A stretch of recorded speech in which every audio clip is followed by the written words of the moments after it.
Mark, with the situation in KwaZulu-Natal, South Africa, with the flooding, has been terribly sad. There's over 400 people that have passed on. There's about 42,000 people that have been misplaced and need new homes. The absolute devastation. And this devastation is right in your neighborhood. Yeah. How are you coping with this? Well, it's very close to home. So I luckily am not too affected on a personal level, although let me correct that. I am affected. I'm affected because the people around me are affected. The local infrastructure was affected. So a 10-minute journey becomes a 2-hour journey when the bridge in and out of our area. There's all of that kind of stuff. I had a workshop cancelled. I lost 40K. I shared that with you. I wasn't going to share that, but I think it's relevant, isn't it? Yeah, that's an absolute direct impact on you. Exactly. And I'd already put that money there. Okay, that's going to pay for those bills, and those bills, well, they're going to get taken care of, and that it's gone.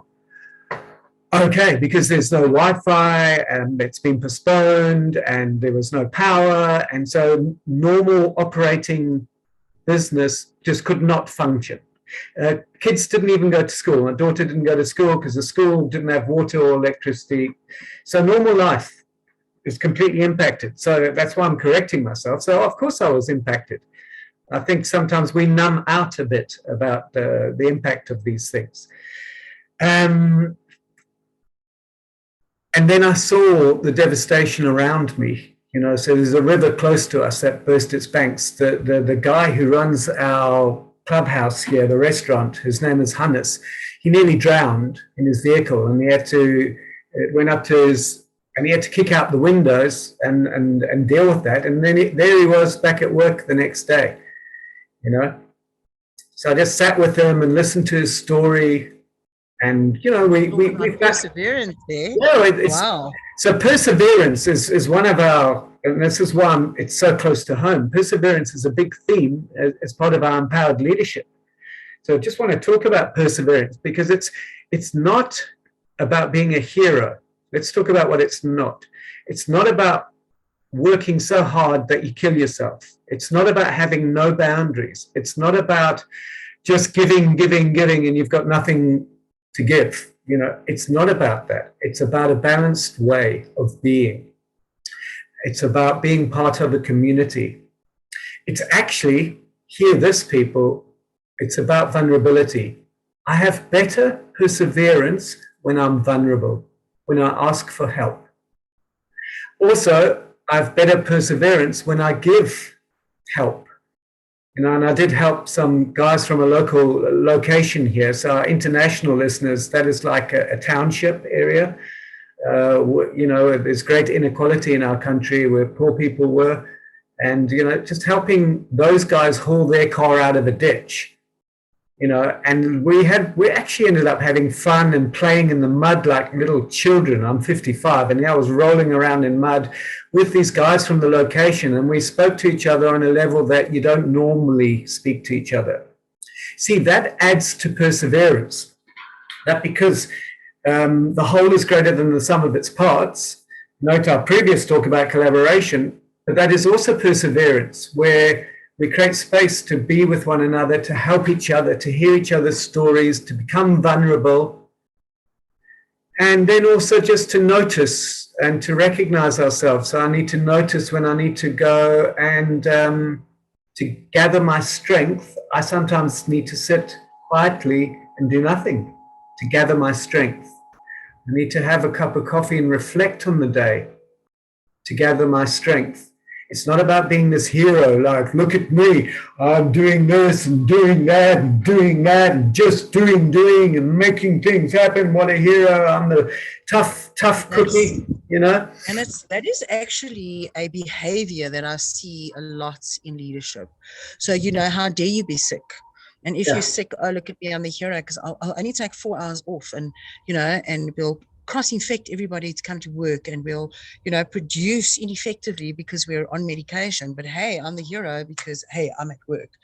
And I think that leadership needs some serious talking to, because it's about being vulnerable and saying, hey, we're allowed to be human.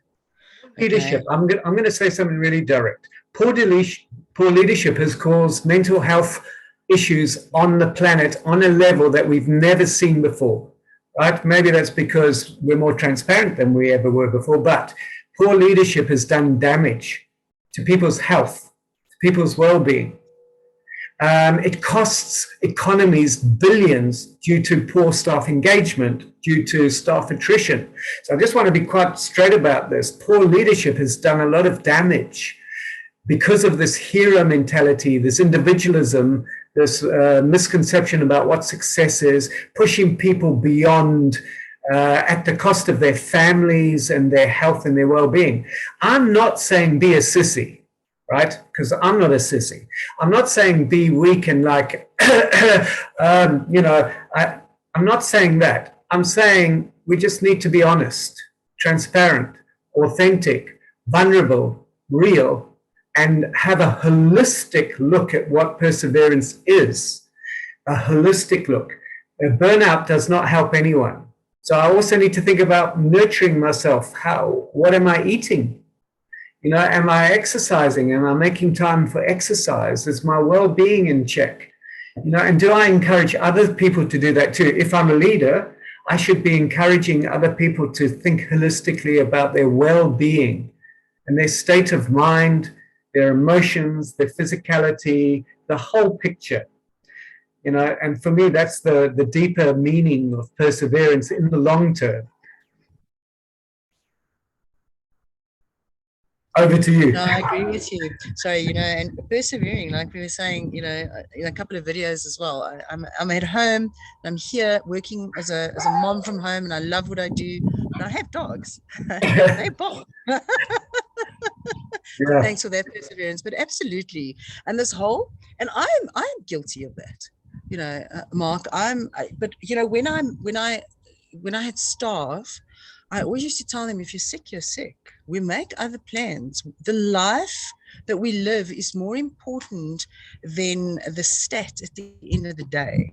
And although that statistic is important for whatever reason in your job, you are most important. And we put task over connection. And it was a question I asked the other day, do you believe in task or connection? And a lot of people say, yeah, connection.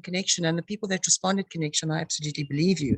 I just know that in the corporate environment or in the leadership and entrepreneurial space, it can be a little different. People say that, but it's, it's always about the task. It's, how are you feeling today? As opposed to, where's your stats? I think we need to connect a lot more. And I think through connection, we will become better leaders, just purely on that. I completely agree with that. And, what I notice with a lot of clients, by the way, and I have clients in the corporate world that struggle with these things, I'm cautious to mention names here, but, clients in the beauty industry, for example, which is very competitive. And there's a lot going on there. There's some really good people in those industries, but they're struggling because they feel almost compelled to perform, compelled. And like that there's something wrong with them if they don't hit their numbers or hit their targets, and it's doing damage. However, what I'm also seeing, more than I've ever seen before, people are going, I don't want to do this anymore. Who am I? What's the meaning of life? So many people are going, this is nonsense. We have to review and rewrite what it is, what's important. And human beings, to your point, we want connection. We're deeply embedded in our DNA. We need connection. We need to know we belong, to be part of something, that our life has meaning, and that we're not just a machine to be used until we fall apart and then thrown away, which some people feel like that in the corporate world. They feel like if they stop performing, they'll just be cast aside, thrown away, and their life will be meaningless. Yes, and I resonate so much with that, but somehow that has been true in Yeah, many instances. The minute you actually start performing, or you perform differently than you should, you don't matter anymore. And yeah, I just want to say, am I promoting lack of productivity? No, of course not. Am I promoting that tasks are important? Of course not. They are critical. That is why we are there, we're being paid, or why we have a job and a purpose. I'm just saying that we need to manage the human before we manage the task. We need to connect yeah. before we task. And the task is equally important, but I still believe that we've got a lot to do around leadership, being far more um, inclusive, okay, and more considerate around these issues. But Mark, how has the floods in your specific area? I mean, you just have to look at that to realize. I mean, all those people, the restaurant manager that you were talking about, you know, the job is important and the purpose is important, but his life was at risk. Okay, his life was at risk, and that's when I think people start realizing what's important. For me, Exactly. it's been my health, and you know, we've spoken about this before. And you know, I came to a point where I realized what's important here. I need to restore my health. You know, my mindset is. And I know you don't like that word so much, the mind. It's more the consciousness, because what is mind? But you know, and it's. I just want us to talk a little bit about how you're coping, just a couple of minutes around perseverance, around the floods in Durban, KwaZulu-Natal, and tell us how you're dealing and how those communities are persevering to get through this difficult time. Yeah. So letting go is a existential, spiritual, but also sensible thing to be able to do. So let go of needing that income. I will replace it, right? I have to get creative in the meantime, but I can't measure my worth through that. Yeah. I am less attached to all these material things, and I do live in a nice house, and I am somewhat privileged in a nice area, right? But I know deep in my being, I'd be prepared to let go. So I'm not deeply attached to it. This gives me a certain level of freedom and enables my perseverance, funnily enough, right? So I'm not measuring my worth from those places, is what I'm saying. I'm measuring my worth by contribution, by willingness, a willingness to show up, be present, to give love to my daughters and the community, and even the restaurant owner. You know, to sit with them and listen to him, and joke with him and say, we're going to rename the road after him where it happened. You know, from now on we're going to call it, you know, Hannes's Corner or something like that. You know, it's this ability to connect with people and to be part of a community that makes me feel more resilient, and that I have meaning. You know, so I don't attach meaning to only performance or the revenue. I get meaning that I know I gave some love to a brother, to a sister, to my own family, that I gave some love there. This gives me energy, and I can use that energy for creation, for getting back up again, for standing tall with my back straight and saying, okay, life, you threw some curveballs at this month. You really did, you know. Okay, but we've messed with you, dear planet. So, yeah, we'll take this one on the chin, but I'm still here.